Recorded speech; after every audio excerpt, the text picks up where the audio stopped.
Hello, and welcome to the Simpler Education Series webcast. Today's webcast is titled Supply Chain 2.0, Using New Technology, with speaker Curtis McIntyre. At the end of this session, we will have time for a formal Q&A, but feel free to ask any questions as they come to mind via the chat box located on the right side of your screen.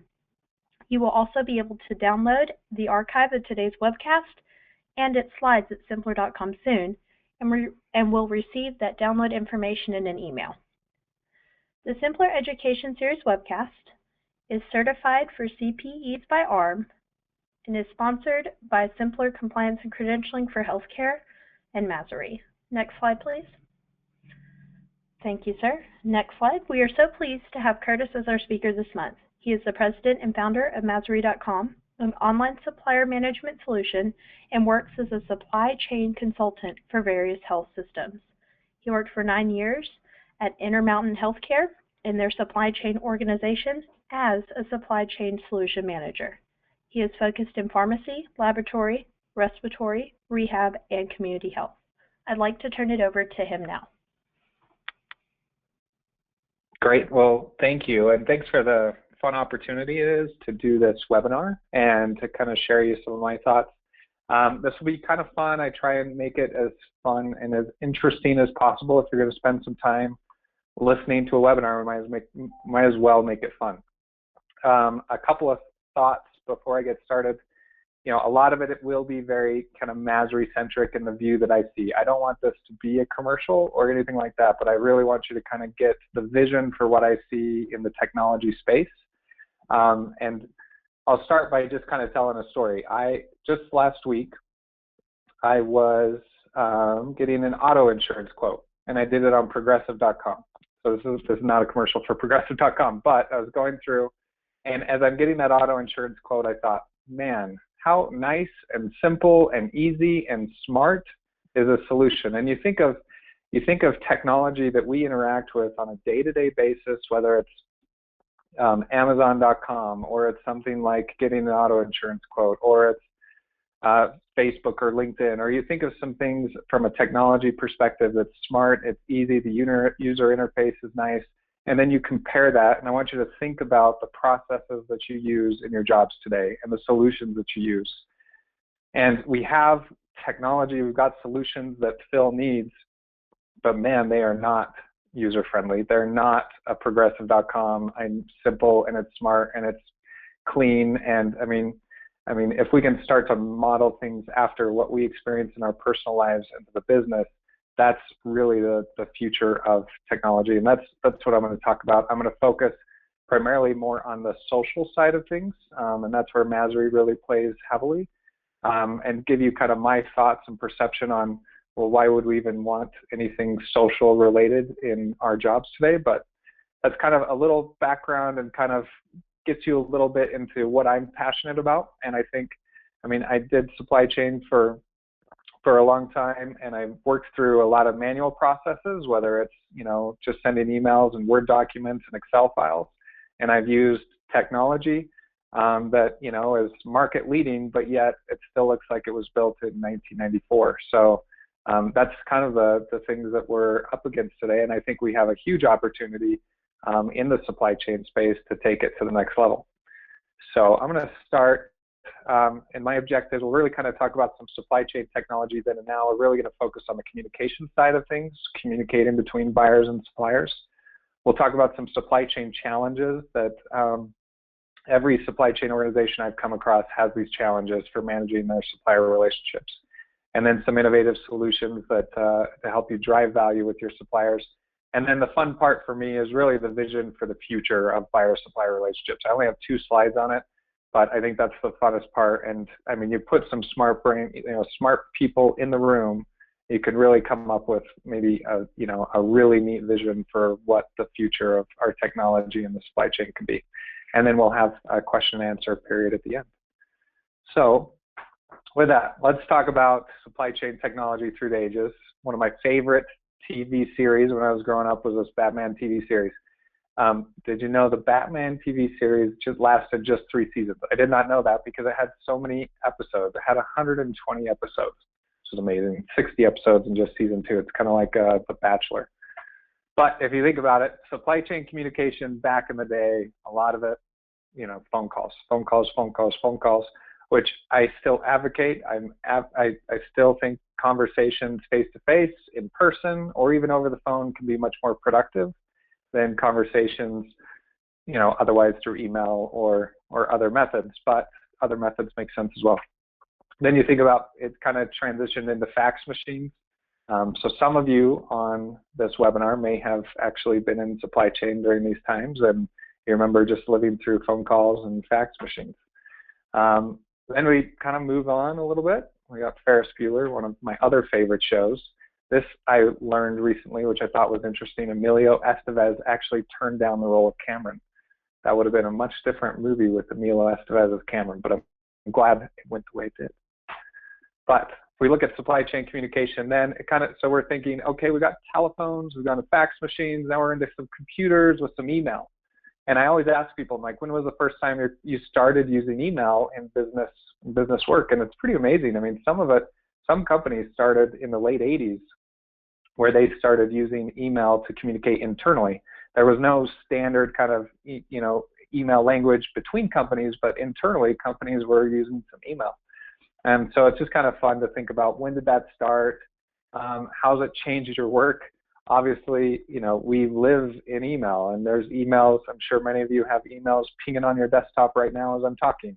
It doesn't stop. It doesn't even stop when you get home. If you think about, you're getting email on your phones now, and a lot of people are reading emails and doing other work on their mobile devices, and it doesn't stop. And I always turn my do not disturb on, at a certain point in the night, because I can't get the chiming all the time.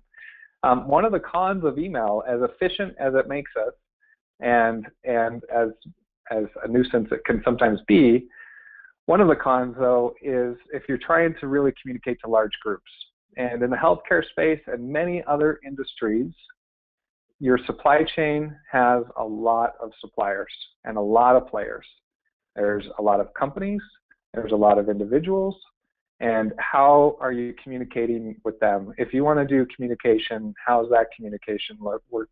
And I know when I was at Intermountain Healthcare, one of the things that was always a pain, we had thousands of suppliers, and if we wanted to communicate to all of our suppliers, we'd have one of our admins, and she would go around to everybody's offices, and she'd say, I need your latest business cards for all the sales reps that you have, and she would scan all the business cards in, and then she would kind of prepare the email, and then she could send it out in chunks of 1,000 at a time, 1,000 emails, 1,000 email addresses at a time.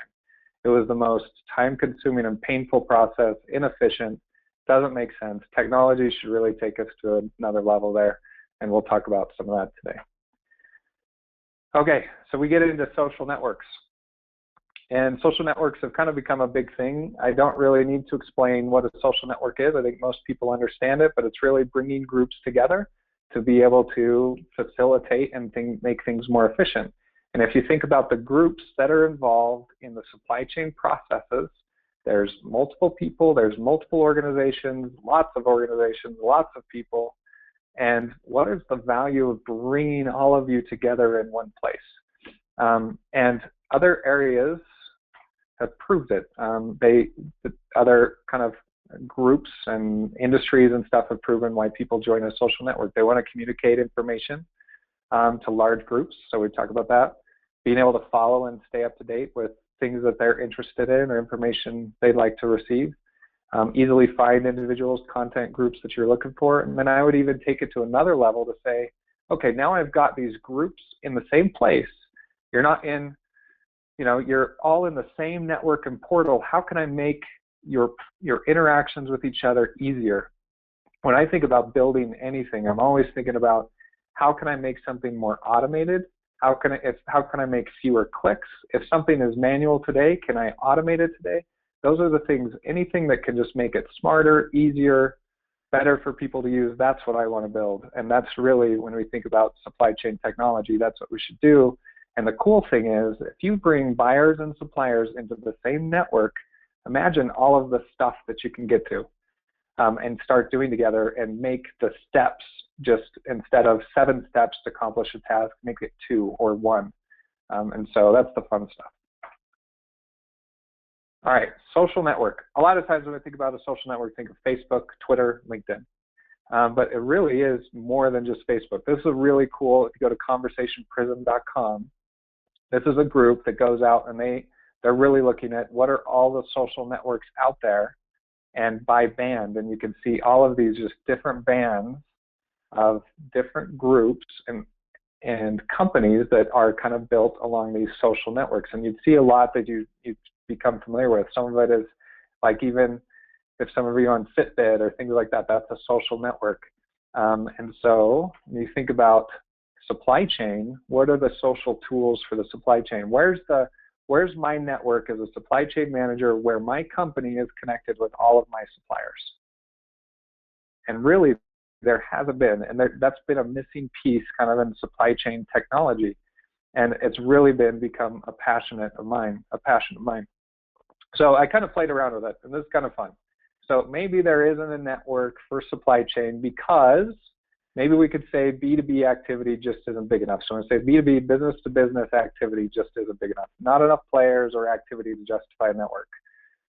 We know that's total false. If you look at 2013, this is US e-commerce sales in billions, and I'm going to separate it between business to consumer, so that would be, let's say like Amazon or something like that, versus business to business. So all the B2B sales in 2013 was 252 billion in the US. Business to business e-commerce sales was 559 billion. You can see how huge it is. It's a big thing. B2B activity is massive. There's a lot of players. So I think we can pretty much rule that out. B2B is big enough to justify having our own network. Maybe there isn't a network for supply chain because we don't have any problems that a social network could solve. This I also find interesting. When you think about, this was an article done by the Harvard Business Review. This was back in 2013, but it was really called The Problem with Procurement. And some of the things that called on here, you said the procurement function needs to take on a larger and more strategic role in managing the supply chain. 30 years on, salespeople in most large companies are still being trained in ways to actually bypass procurement folks in the customer companies. This is not evidence of people taking the function seriously. And in my current role, where I do some consulting and things like that, and I work with different suppliers, I still see that happening today. And you guys know it because you experience it. Everybody's trying to get above procurement, get above supply chain. Why? Another part in this article, only about a third of managers are actually bringing any supplier intelligence into their organizations by advocating for suppliers and facilitating new connections for them, which is what you would expect someone managing the supply chain to do.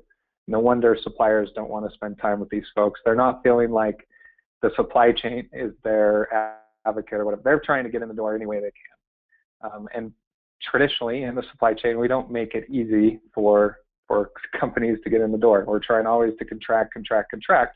That's not a bad thing, but there's better ways, I think, to handle how suppliers can get in the door and how to evaluate them. And looking ahead, it says procurement managers will have to change the way they approach suppliers and business peers.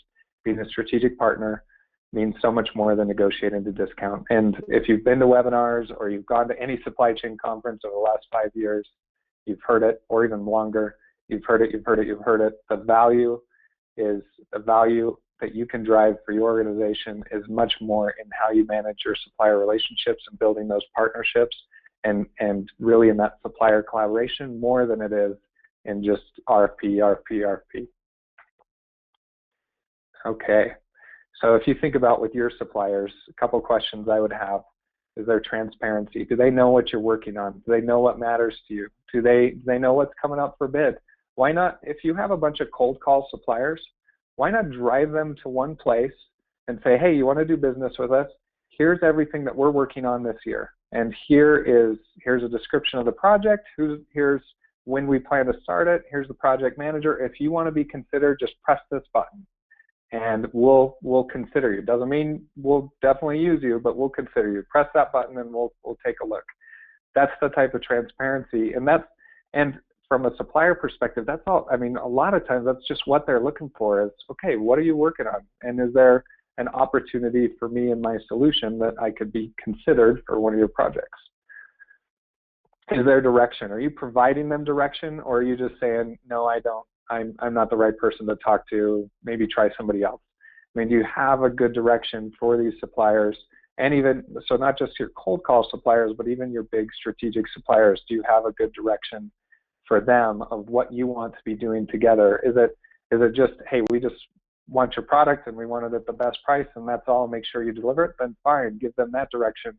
Or is it, we want to solve some problems together, we want to be, want to drive solutions together, and you may have a handful of suppliers you want to be much more strategic with. So you have trust with your suppliers. In healthcare, this is a huge issue. I think there's a lot of disconnect between the suppliers and the providers and the GPOs. I think there can be some issues in other industries as well. But really, do you have that trust that your supplier is more, they're interested, yes, they're interested in making profit, they're interested in making money, but do you believe that they're really interested in providing you the best service that they can?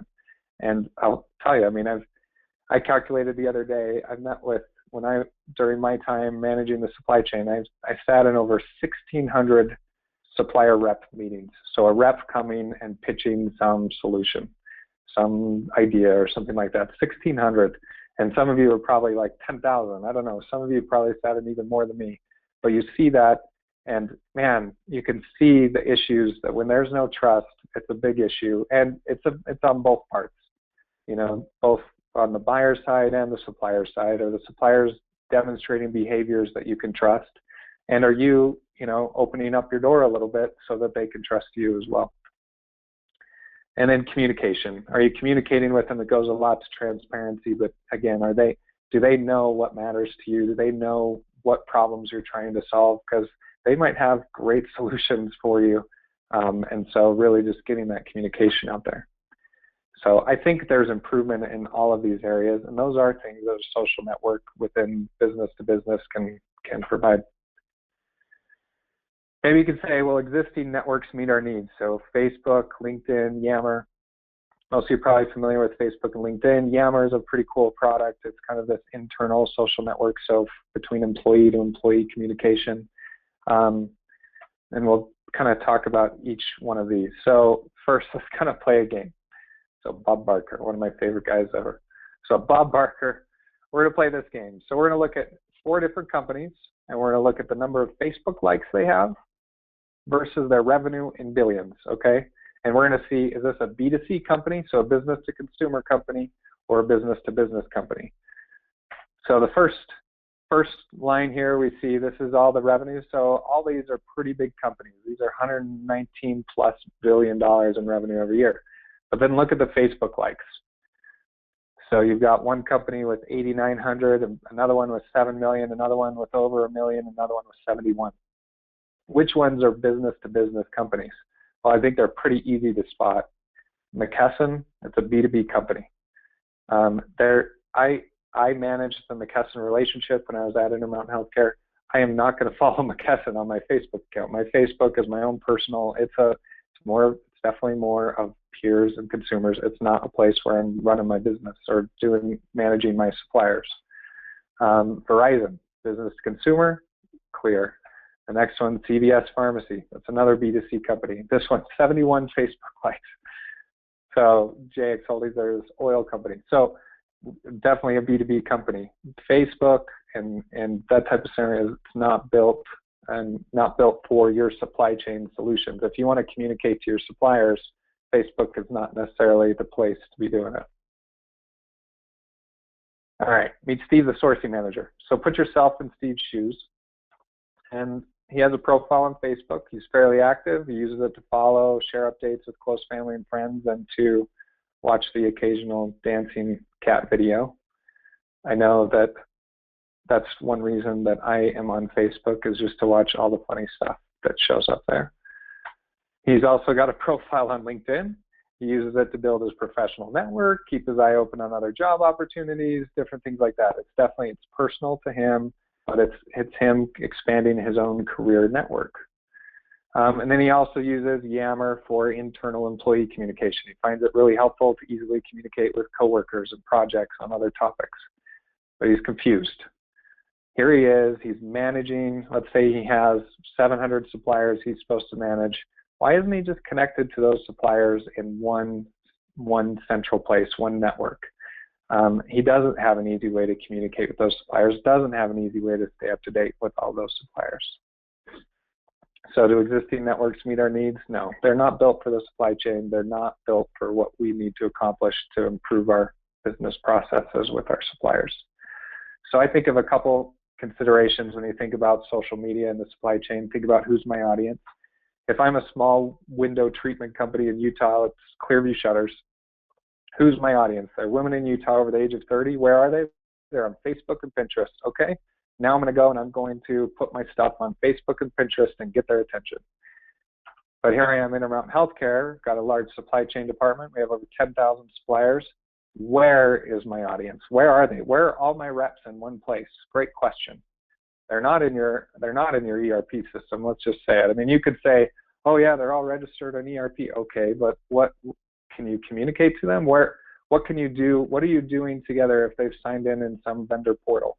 And guess what? Do you know where they're having issues? Is let's say you have 100 healthcare networks or GPOs, and they all say, hey, sign into my portal. Hey, sign into my portal. Sign into my portal. And then we all complain that the suppliers don't keep their information up to date in your portal. Well, the suppliers have 100 different portals they've been asked to sign up in, and they're not keeping it up to date anywhere. We need to have one place where everybody's, keeps their information up to date in one place. All their products and services, one place. All their reps, one place. So think about that. Just think about one place. I also think, what are some things that make a social network different? I think it's built on companies connecting with companies. I don't care who the sales rep is at the time, because I care at the time, but it's always changing. And so if I'm going to connect, in this case, let's say connect with Dell computers, my company is connected with Dell, and it doesn't matter who the sourcing manager or who the category manager is for my company right now, or who the sales rep is for Dell right now. Either one could change. The relationship between my company and Dell exists, and that connection has been made, and now Dell can publish things for me, I can publish things for Dell, I can say, here's our bid calendar, here's things they're working on, let's create a collaboration room, Dell, let's work together on a project. Think of all the things that you can make your job easier by being in the same place as Dell. I also believe that it's got to be more than just the social. I don't think a social network for supply chain would provide much value. I really don't.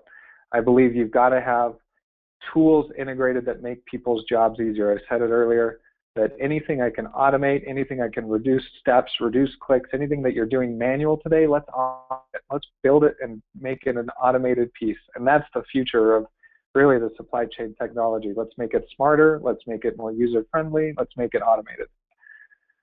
And then security roles governed by company administrators. If you go back to like your Facebook or LinkedIn account, your employer doesn't manage your own personal LinkedIn account, nor do they manage your Facebook account. In a situation like this, you are representing your company, and there's got to be security around that. And there's got to be company administrators that manage what you can and can't do on behalf of the company. So those are some of the things that really would make social network different. A little bit about Masri, just so you know. So everything that I kind of led up to really led to my vision of Masri. And I don't want it to be a commercial again, just kind of tell you, here's what I built, here's some of the problems we're solving, but it's more about what is the solution, what is the vision for supply chain technology in the future. It's been a fun ride. It's been fun to kind of build it and grow it and see kind of what we can accomplish together, but I think we're only scratching the surface. If you think about any of your supply chain challenges, how do you communicate key information to all of your suppliers? How do you keep supplier contact information up to date? I remember having just stacks and stacks of business cards on my desk from all the sales reps that I met with. And it's like, okay, I know I need to keep in touch, or I need to know who these guys are, but it took so much time. I got an app on my phone and I would scan them in and then go into my Outlook. but eventually it just was too much and I got behind and I just ended up with a huge stack of business cards. And I'm sure many of you have those. How do we make that better? How do we better track our interactions with our suppliers? If you Google, and just try it after this call, go on to Google and Google CRM or customer relationship management. So these are everything that your suppliers are using. These are tools that they're using. Probably most familiar you've heard of is Salesforce.com. But there are pages and pages of CRM tools where they're tracking everything about you. I would meet with a rep and they're like, "Oh, how's your dog Mickey?" I'm like, "I haven't seen you in 2 years, but you know my dog's name is Mickey?" Yeah, because they're taking notes in their CRM systems. What do we have for SRM? Google SRM solutions or supplier relationship management solution. What tool do you have so that when you're in a meeting, you can take a note and have that instantly visible to the others on your team? And you track all of your interactions. And if one of your coworkers meets with a supplier that is important to you, how do you know about it? And most of the time, it's just in everybody's individual notebooks and their own piece of paper. How do we get that on the same page? I had a manager of mine that he had an employee leave, and she managed a key supplier relationship. And when she left, all her notes, everything was in her head or on paper somewhere, and it all went out the door with her. And so the person who took over that supplier next really just had to start from scratch. Like, what were we even working on with this company? And it shouldn't be like that. If somebody leaves, those notes should be stay with the company. How do you manage cold call suppliers? Healthcare, it's a huge deal. There's a lot of companies out there that are trying to get in your door. Some of them may not have good solutions. Some of them might. So how do you filter them? How do you give them direction? How can they get in front of you without kind of destroying your day? If you decide to meet with every cold call supplier that called you, you'd be, you'd be stuck on the phone all day, or you'd be in meetings all day with just a bunch of random companies. And how do you find good diversity qualified suppliers? Supplier diversity is important. It's a growing thing. How can you find them? How can you vet them? Can't we just have one place where I can see, hey, show me all, the diversity qualified suppliers, filter on it, and boom, there they are. And these are some of the problems that I've tried to solve within Mastery as far as solutions. Be able to easily communicate all information to your suppliers in a single post. Have electronic business cards that update automatically when a rep changes their info. I would just tell the reps, be like, hey, just keep your information up to date here, and that's all I need. I don't need anything else. I'll keep my information up to date. Store as an electronic business card. I can export all of my favorite contacts to Outlook and keep it all up to date. Makes it a lot easier.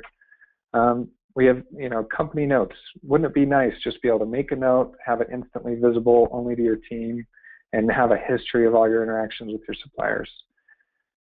Think about all those cold call suppliers and give them a tool. Give them an ability to view your upcoming bid calendar and request to be considered for projects. Give them some direction. Have some type of screening tool so that you can go determine whether this supplier makes sense to meet with or not, but based on how maybe they answered some questions when they sent you a connection request.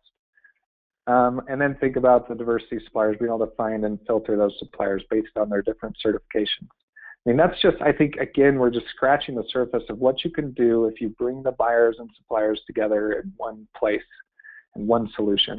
I really think just make things just a lot easier for you. Make these supply chain challenges less challenging. So these are just some samples of some examples of what we do, between communicating to suppliers. So you do attachments, videos, that type of thing.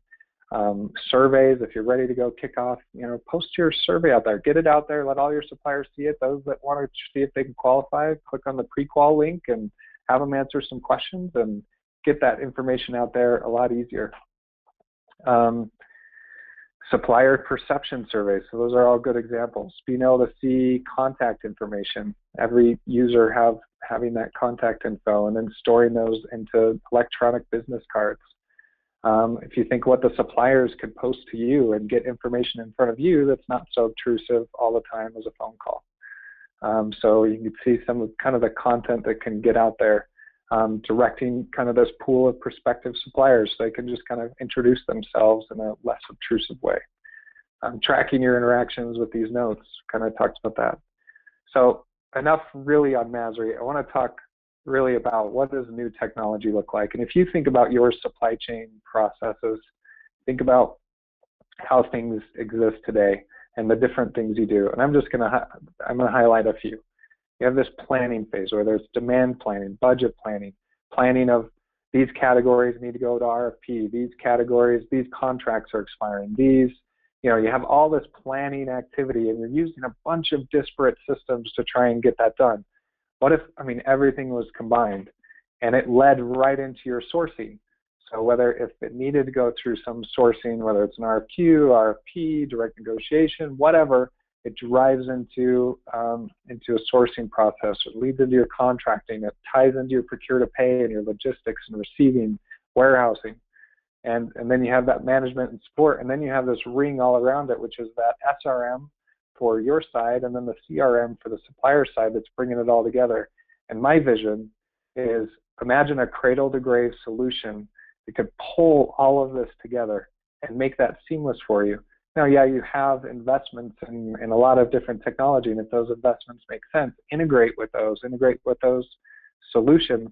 But as much as you can automate this process and make it a lot easier because now your suppliers are in this same space with you. They're in this circle with you, and you pull them into it and you get information to them automatically without having to do anything because they're in this network with you.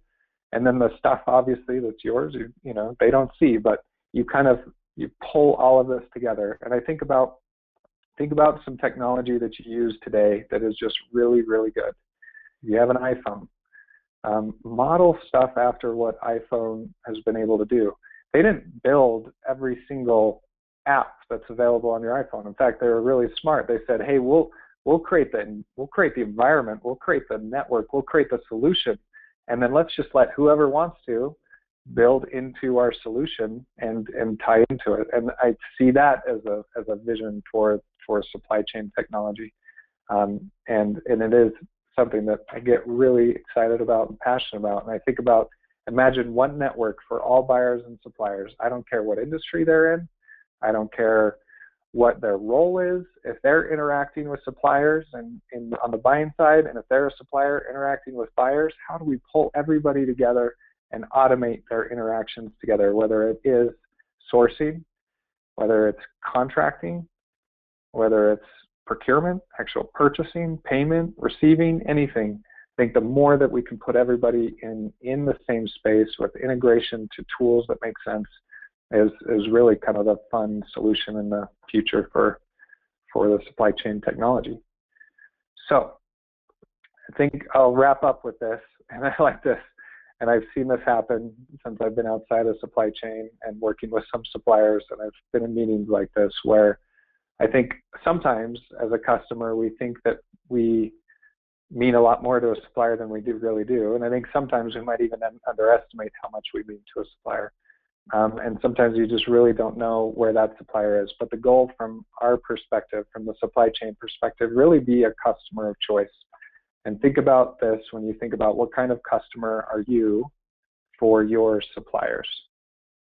And I mean, these are some just questions you can ask yourself, but do you listen and learn from your suppliers? Do your suppliers know how to engage with you and the stakeholders, your department? Do they know who to contact?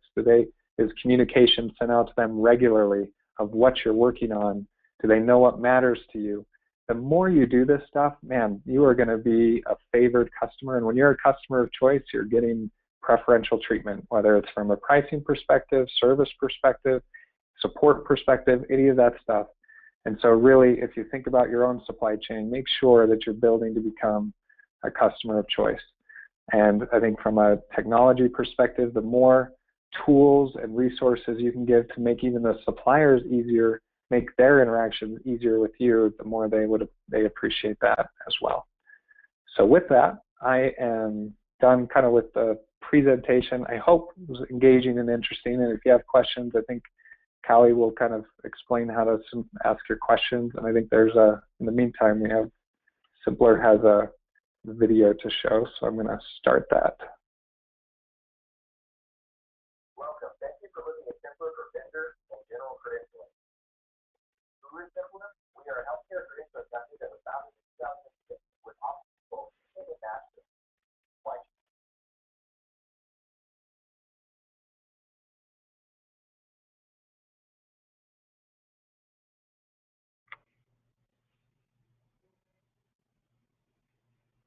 All right, we seem to be experiencing some technical difficulties with the video. I would like to just let everyone know that symplr does offer a vendor credentialing and general credentialing solution to credential anyone coming into your facility. We also now offer free volunteer screening to make sure that we keep your facilities as safe as possible. If you would like to learn more, you can email us at sales@symplr.com. That's sales@symplr.com. All right, now on to the Q&A with Mr. Curtis. I believe people are still trying to wrap their heads around what you talked about, sir. We don't really have any questions at the moment, so is there any sort of closing thoughts you would like to give, or a little extra bit you would like to expound upon that you kind of breezed over in your presentation? Well, I think, no, that's fine. And if there's no questions, it's okay. And feel free to reach out to me personally if you have any questions. But when you think, I like this little cartoon. This was 2011 supply chain strategy. I thought for that, and really we're in a technology age where I think we expect that. We experience that from our own personal experience with technology, apps on our phone, experience with Amazon.com or other solutions that make our lives really easy. I mean, Christmas shopping for my wife was a piece of cake this year. I just jump on Amazon, and 2 days later it shows up at my door, and I'm a hero. So you think about how easy that is, but then you just think about every process you do in your job today, and think about, what if there was an app for that? What could it be? How could that make my job easier? And that's where we're going, and that's what we got to push to collectively. Push your suppliers, push your technology providers, push them to drive, to think bigger and to think more like this, where really there should be an app for that. And so I think that's the fun thing, and we're going to continue to make supply chain more efficient and easier for everybody. Thank you so much, sir. It looks like we have a request for you to show the slide of the social network site again. I believe she's talking about the communications prism. Yes. And maybe if you wanted to talk about it a little bit more in terms of how you found it and how you find it useful for supply chain. Yeah, this is a really cool tool. So go to conversationprism.com. They update this pretty regularly. And this is every social network out there by kind of groups. So if you see, you have events, you have music, you have content and documents, so SlideShare, Prezi, I mean, things where people are in a network and they can share kind of tools, they can share templates, they can share documents, they can share best practices, ideas, have discussions. That's really what we think about in this conversation prism. So it's the power of social. And there is power for us from a procurement perspective. But again, if you look into from a business perspective, check out most of these. Most of these are related to career networking. So it's your own, network personally, and try and build your own career network. And then on the enterprise side, most of these are going to be either CRM, so customer relationship management, social tools, where it's more for internal company communication. So you'll see a lot of that. But what we have lacked in the space, in the B2B space, is a place where me as the buyer exists, you as the supplier exist, and we're able to communicate and share content with each other. And really that's what I'm looking to solve for. And I do believe that if you pull everybody together in one space, the opportunities to make things more efficient are really limitless. All right, thank you so much, sir. It doesn't appear that we have any more questions rolling in, so everyone's still kind of digesting what you went over. I wanted to remind everyone that we will be providing a link via email for an archive of this webcast and for you to download the slides. We will also be sending you your ARM PE certificate, CPE certificate in a separate email. To ensure that you get both of these emails, please make sure to add communications@symplr.com to your address book. Again, that's communications@symplr.com. Real quick, we would also like to ask you or let you know that we will be having another certified webcast happening in March. It's taking place on March 2nd. It is titled Time for a Change, the New Culture of Accreditation, with the CEO of DNVGL, Patrick Horan.